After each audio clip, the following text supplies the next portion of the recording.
All right, so here we are. New experimental branch update. I read this at like 5 in the morning. I was barely awake and I was like, Darkest Dungeon update. I read it and I'm like, thanks, I hate it. Oblivion's Ingress, the Loathing, Festus. New avatars of Loathing demand your supplication. Join the denizens of this crumbling world and worship the yawning void. Hear a demonic piping of the herald. Prostrate yourself before the altar, but gaze not upon the high exemplar, for you are not worthy of such honors. Damn. New cultists. 3 new enemies will be added to the current locations in the game where the cultist monsters are encountered. Ambushes, guardian encounters, and cultist encounters. These new units will provide some much needed texture, variety, and challenge to the game's most sinister faction. No. I love how like one of those ambushes. All right, this has the herald. A lot more worship going on. I skimmed this earlier and I do see a lot more worship going on. Let me scroll this down a little bit. This is the herald status. First trumpet. Attacks the back 2. Clarion call. Any target. Stress, burn, and fire. Burn and fire.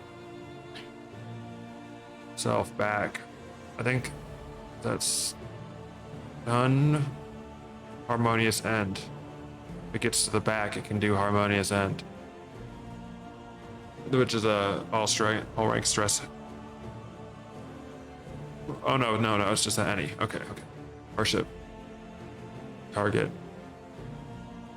And regeneration. So all of its damaging attacks deal stress except for trumpet.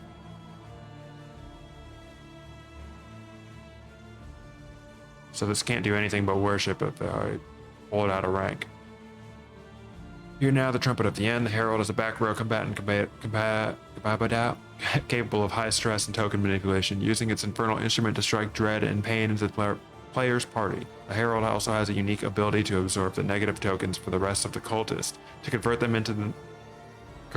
next turn into positive tokens. Oh, that's funny. With Evangelists covering melee on offenses and sheriffs acting as debuffers, there was a clear role for the Herald to fulfill. A ranged damage and stress burst. An appropriate harbinger of the end times, the Herald packs a more direct punch than a harassment delivered by the sheriffs. Okay.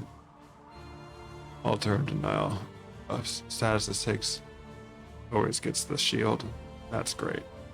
Altar of resentment. Full party buff, full party stress heal. What? This image is cut off. What the heck?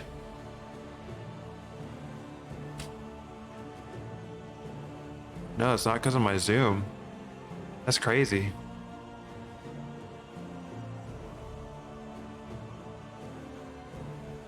Alright. Fulfilling a vital support role within this faction, this rising mass of tentacles empowers its hateful kin, buffing allies with a single target or group-wide blessings. A warning, do not leave the altar unattended.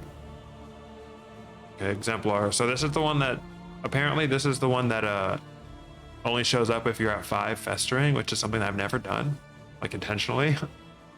Exaltation. Everybody gets hit. Up pull from any rank. He's just an any rank boy. The fall, the only person safe from the fall is in the back. Rapturous beauty. Full blight. Close sacrifice. Riposte. It gets riposte. No, thank you. Loathing made manifest. The Exemplar is an apex predator within its own faction. A cult is so powerful that it could generate its own worship and consume lesser cosmic servants for theirs. A cult is capable of feeling its own wild exaltations, demonstrably devouring the world piece by piece. The Exemplar appears before the third inn and again at the first mountain combat encounter. It's a massive size 3 cultist unit. Like other mini-bosses, gets an additional action per round. Great. Key concern of this encounter is finding a way to deal with the worship tokens that accrue throughout the fight.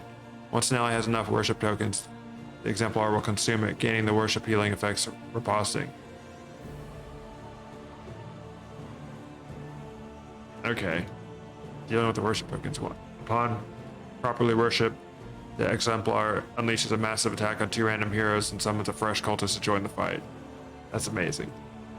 Cultist counters. The cultist faction growing in size and power, he wanted both A, better reflect their presence throughout a run, and B, ramp up the challenge at the end of each region.